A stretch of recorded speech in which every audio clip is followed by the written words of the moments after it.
has finally come where we can go pick up our physical copy of Onyx Storm. You guys have no idea how excited I am to enter back into this world and be with these characters again. So let's scurry on over to Barnes & Noble and pick up my deluxe edition. I'm so excited, oh my gosh. Also, you guys, the fiasco about Target not having enough copies of their like special edition, big yikes. I'm very grateful that I am picking mine up at Barnes & Noble and I don't have to worry about fighting for a copy. So let's go. Guess what I have in my possession? My Onyx Storm copy. And here are what the sprayed edges look like. Are you kidding me? Are you kidding me, guys? I am so obsessed, and I also just can't believe the day has come where this is in my possession and I'm gonna read it and then we're probably gonna be left on a big cliffhanger, but I am literally so excited. So I'm definitely gonna do a whole standalone reading vlog for this book, but I just had to show you guys that I picked it up. And then also I couldn't help myself and I picked up 2 additional goodies. I'm trying to grow my bookmark collection, so I did pick up this bookmark here that just says Writer's Quadrant, and it had quadrant. I said that really weird, Writer's Quadrant, and it has like a dark dragon for Taryn and Adarna. Obsessed, obsessed, and it says fly or die. So cute. Just like really love this. I love the tassels, but my cat will probably destroy this, so who knows how long this tassel will last. So anyways, I picked up this bookmark, and then I saw they had pins, and for some reason I've been really into pins lately, and so I picked up a Segale, a little out of print pin. Let's go, you can kind of see it. Here, let me take it out of the packaging and actually show you guys. Now, do I know where I'm gonna put this? Not yet. Not yet, but I just thought it was so cute. I'm a sucker for blue. Anyways, I'm a big fan of this pin. I think it's so cute. They only had this one left. They did have some like other pin sets, but I didn't really care for them. They had a bunch of merch though, like journals, little pouches, note cards. They had a bunch of stuff, but these 2, I just gravitated towards them, so I snagged them, and this was the main thing that I got, and I'm just so ecstatic. I can't wait to dive in. Oh, I'm just so excited. It's gonna look so good on the bookshelf too, you guys. Oh, I just love how excited as a book community we all came together for this. Like, it was so fun. I love seeing everyone get so excited for it as well. It just feels like a community. Like, it's what an exciting time. So anyways, that's enough of me yapping about this book, and I guess we'll tune into now the vlog portion of me reading this. Okay, you guys, I wanted to do a little reading check-in because I'm currently 74 pages, so like really not that far into the book, but I wanted to just give my initial thoughts and feelings this far because this is a highly anticipated book for me for this year, and so far I'm eating it up. I'm really enjoying it. I missed these characters. I'm so happy to be back with them and back at Basgiath and just in this world. And we basically pick up kind of where Iron Flame left off. Like, we get to see a little bit of the immediate next day of like what it was like after this big fight between everyone, and then we also get to see the dynamics between the Navarre and then also the Flyers, and just how there's a lot of tension there, even though the Flyers did help Navarre when push came to shove in Iron Flame. So very interesting dynamics. Tensions are at an all-time high. We did find out some juicy insights about Xaden. I'm just excited. It's so exciting being back in this world, and I feel like I'm having fun. So anyways, I just wanted to give that check-in, very, very early check-in of Onyx Storm. Reading check-in time, because I'm currently 24% into Onyx Storm. I almost called it Iron Flame, but I am indeed 24% into Onyx Storm, and I am absolutely loving it. I will say I was a little bit confused because I feel like we're getting a lot of information at the jump, and it felt a little overwhelming, but I think I'm starting to piece things together now, so I'm starting to understand what's going on, why we're behaving the way we're behaving. Did find out some interesting tidbits about the marked ones, and spoilers are happening right now. But we did find out about the marked ones and how some of them do have second signets, which like mind blown. And now it makes sense on why Rebecca Yarros in an interview said she would want to have Garrick on a deserted island, because he's a distance wielder. So like that was crazy and like so casually kind of figured out. I was like, wait, what? Like where all marked ones have a second signet, it's inconsistent. So that's why no one's really been able to take note of this pattern forming. So that was interesting. Xaden and Violet's dynamic is very interesting. I do think their communication has gotten a lot better compared to book 2, which I really appreciate. But given Xaden's current state, it's interesting seeing him like literally basically have no control over his feelings for Violet. Like it literally pushes him out of control, and it's kind of jarring because it's just such a different side that we've seen of Xaden. And then also it was mentioned in a letter that he wrote to Violet that he basically pulled from the source very casually. And I'm just like, bitch, what? He's already pulled? We're not even like halfway through the book and he's already pulled at least one time. So that was a bit jarring. And I was like, oh my God. So very nervous for Xaden and what's going to happen at the end of this book. We're getting a lot of Riddick right now and it's making me scared. Like I love this man. I love his banter. I love what he has to say and all of his snide little comments and joking around with everyone. He brings a lot of fun to the world, and I'm really scared that he might be one of the characters that dies either in this book or the next book. I don't know, just that's what I'm feeling right now. We're just getting a lot of screen time of him and that always makes me nervous, so really scared for that. But I'm enjoying every passage that he's been in so far. Like it's been amazing. And then we've also seen Dane kind of get a redemption arc. Like Violet now doesn't like look at him in such a negative light, and I'm not as annoyed with him, especially on my reread of Iron Flame. I didn't hate him as much, still was annoyed, but I could understand-ish, like understand what was happening with him. But yeah, he's very much getting a redemption arc, which I kind of figured would happen, but I'm not mad about it. Oh, also Xaden has come back to Basgiath because he was on the front lines, but it was becoming too dangerous because he could basically pull from the source, like, and he didn't even think about it. So they pulled him back, or he somehow finagled his way to be a professor at Basgiath, and now it's like awkward because he can't technically date Violet because he's a professor and she's a student. So I'm like, this is awkward. So they haven't really been seeing each other and it's causing a lot of tension, but like in a good way. So it'll be interesting to see how that nets out. So anyways, that's like my check-in at 24%. Absolutely loving it, eating it up. I'm nervous, I'm excited, I'm scared, I'm feeling all of the emotions, and I still just can't believe I'm like actually reading this book. You guys, this is getting so messy. Okay, so there's been like hints that Halden was, I guess, Violet's first boyfriend or like love interest.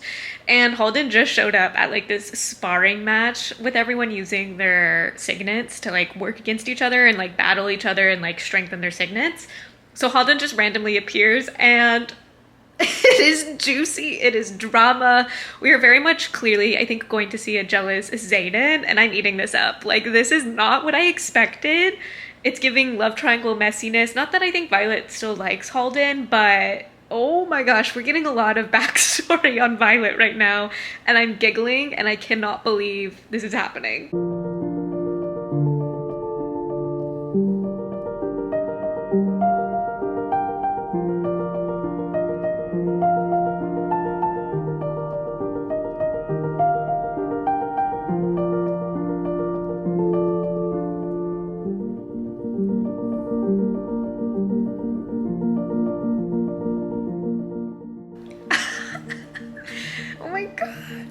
Yeah, I was right. Xaden is a jealous man. He's jealous, and Halden is messy, and it sounds like Halden is going on this mission with Violet, and talk about drama that I just didn't expect to happen. Wow, this is juicy. I'm just giggling like, wow.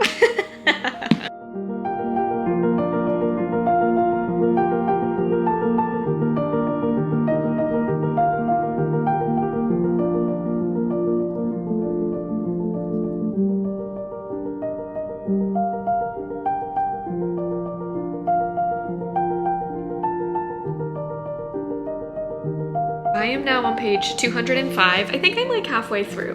Are we halfway through? Oh, almost halfway through. We're almost halfway through, which is crazy to think.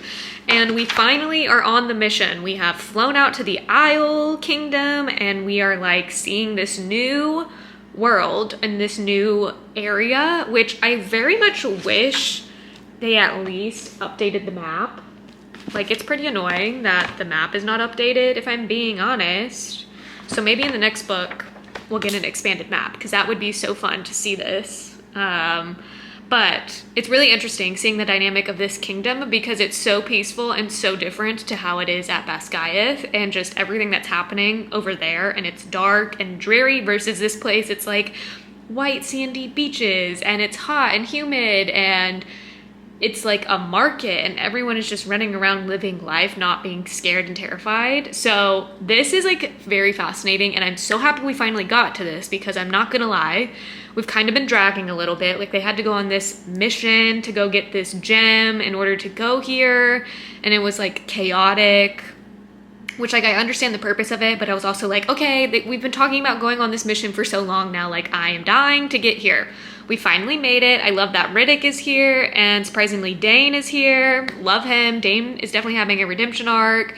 Xaden is finally at peace, because magic can't be, you can't wield magic, I guess, in this kingdom. So basically all of the dragon riders and griffin riders are disconnected from their bonds, except for Violet, which is very interesting.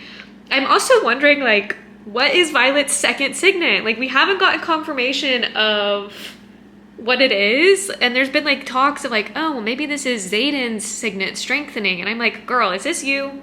Is this you? Also, we found out Riddick is a badass with his ice wielding. He can like draw water out of fruit, which is apparently very rare, so I love that for him. But again, I'm like so nervous of how much content we're getting of Riddick that I'm like, is he gonna die? Like, is he gonna be the character like we are loving so much right now, and he's gonna die? Because it makes me scared. I'm scared, besties. But anyways, we just got to this shop that Violet was told to go to because she finally found her dad's research. Gets to the shop, and a little bomb is dropped that apparently her dad left books for Violet here. So I'm like, huh? What is about to happen? So I feel like we got to a really interesting part. I'm eating it up. I'm still really enjoying it. I definitely feel like also the writing style from this one compared to Iron Flame is better. I feel like we're just having a bit more fun. The dialogue is also fun. Xaden being jealous is fun. That dynamic's interesting. We're getting a lot more also just squad and like wing dynamic, which is always fun. I love when they banter because it feels like just a group of friends like hanging out. So very different writing and very different tone and vibe. So I'm really appreciating it more than Iron Flame. So I think I'm gonna rank this one higher than Iron Flame, so that's exciting. I'm just like so excited that we're reading this book. Oh my gosh, I also can't wait for the Fantasy Fangirls podcast to do like their deep dive of this book, because I definitely will be tuning in, because I feel like I am just gonna have to do a reread of this. Like, there's so much going on that I'm just afraid I'm missing something. But it's also just so exciting. Like, I'm loving this book, you guys. Oh, it's living up to my expectations, and that's what I'm here for.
wait, no way.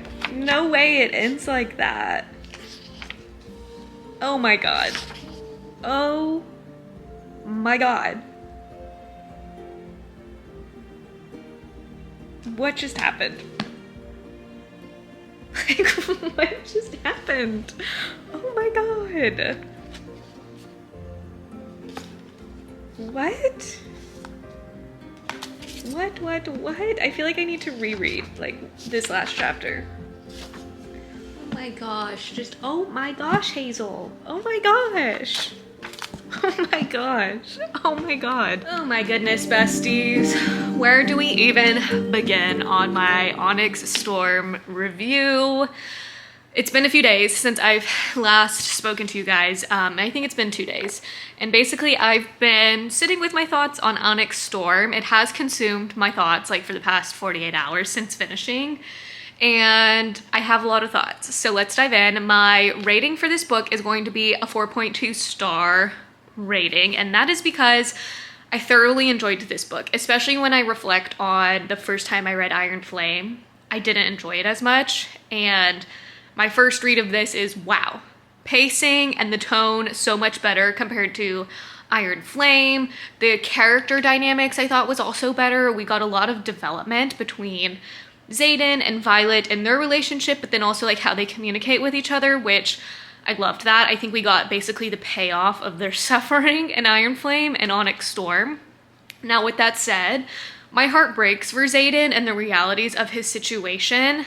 He fully turns venom. He is fully gone, basically, except maybe for a sliver of his soul.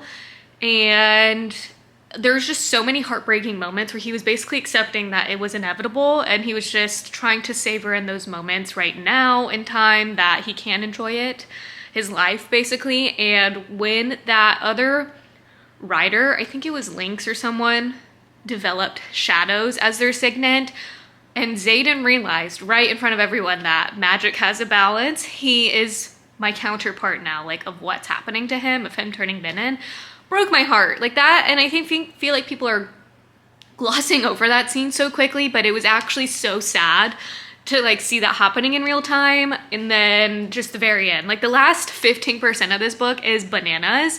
You're in this intense fight scene and so much is happening. Like I think on a reread, I'll probably catch so many more details that I missed on the first read of this. And I also suspect in my reread, I'll probably end up ranking this higher. Like, I really enjoyed this book, and I think there's so much to unpack here.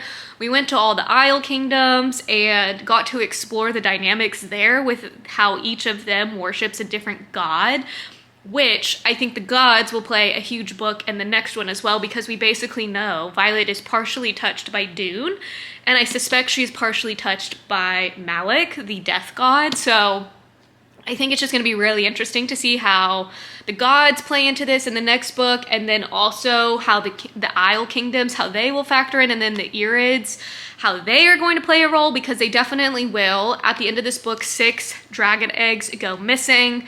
I'm suspecting the Irid came and took them, and it's also, should it be a coincidence that they took 6 dragon eggs, and like all of our lore in this world, the Empyrean, is that there was the original 6 writers.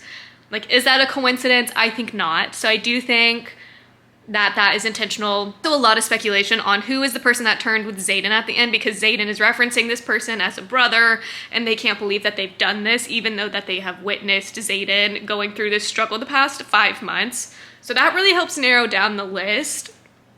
Originally, I was suspecting Garrick and Bodhi, but in Imogen's point of view, we see them. So they aren't next to Xaden when that is happening. And so that kind of rules them out, which is like, oh shit, then who is it? So my last guess would be Brennan is the one that turned, which I was already sus of Brennan. I think something weird's going on. I think he's kind of evil. But if it's not Brennan, my first 2 guess would be Bodhi or Garrick. I'm suspecting Bodhi just because he's always been following Xaden in his footsteps and like his mini shadow basically. And if he did turn, he could possibly then counter Venon's signets, because we found out in the battle he can't use his signet that counters the abilities of powers against Venom. So that was like a disable for him.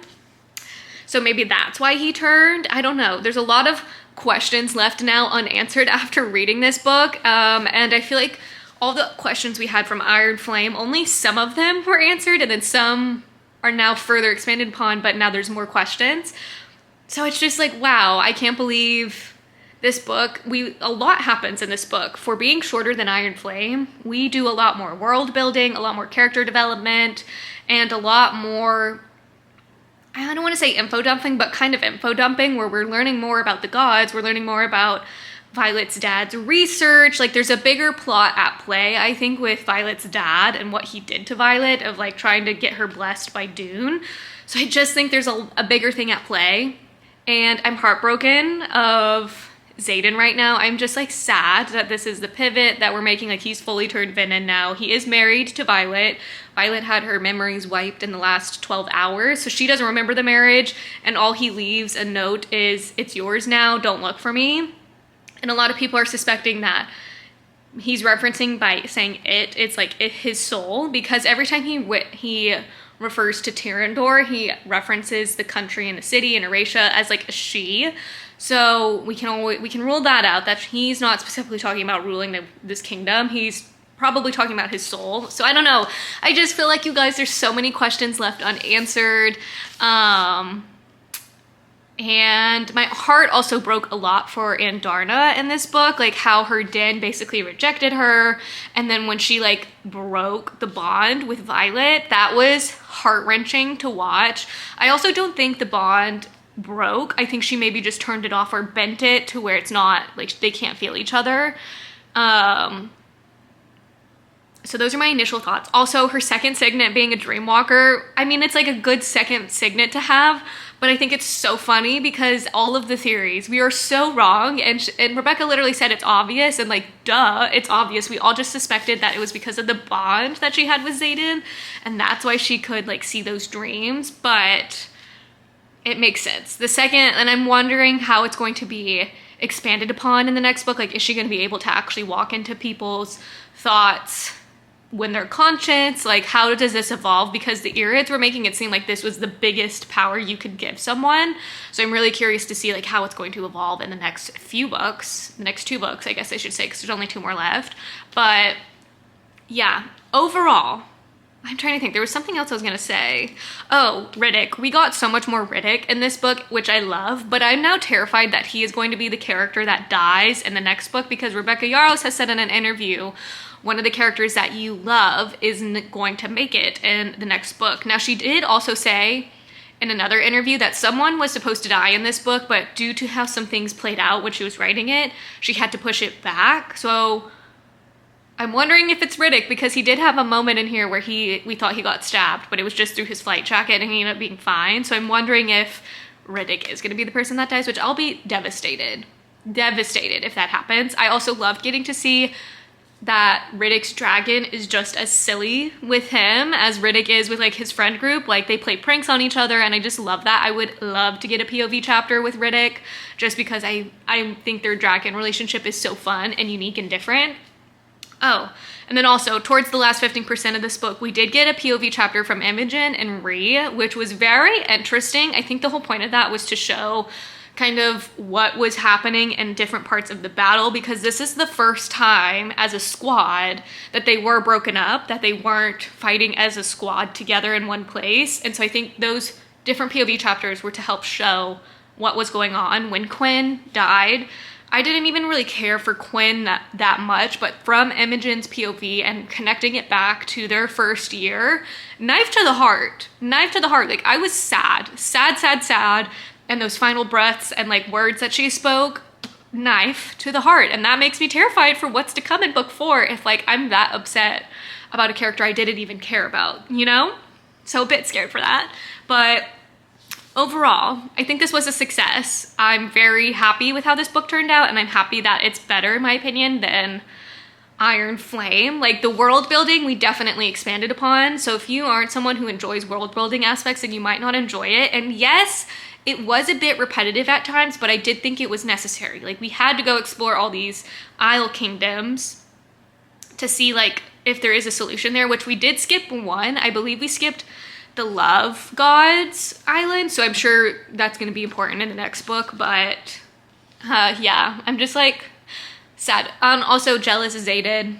I love that. Professor Xaden, love that. Xaden was just the man in this book and his devotion to Violet. I am obsessed with him even more. Like, he's been upgraded to book husband material. Like, he's not book boyfriend, he is book husband material. He is setting the bar for all of our other book boyfriends now. And I'm really curious on how all this is going to play out, how it's all going to end. I'm terrified, don't get me wrong. I think Rebecca has clearly it all mapped out, but I'm a little scared on how it's going to wrap up. And I'm also like, we're going to have to wait probably 2 years for the next book. So in the meantime, I will be spiraling over this book and reading all the theories. That's what I've been doing since I've last spoken with you guys, is just reading theories, going on TikTok, going on X, going in like Discords, and like seeing everyone's theories about the ending and like what may be happening in the next book. I will say, a lot of people think Violet is pregnant in this, like she ends up getting pregnant. I will be kind of annoyed if Rebecca Yarros does do a pregnancy storyline before like the ending. I think they can have kids like once the war is over, and you know, kind of like how the Hunger Games with Peeta and Katniss, they have kids in like the epilogue. That's what I would want with this story as well. Like, let Violet live for like 2 moments where she's not stressed. She's literally like 21 years old, please.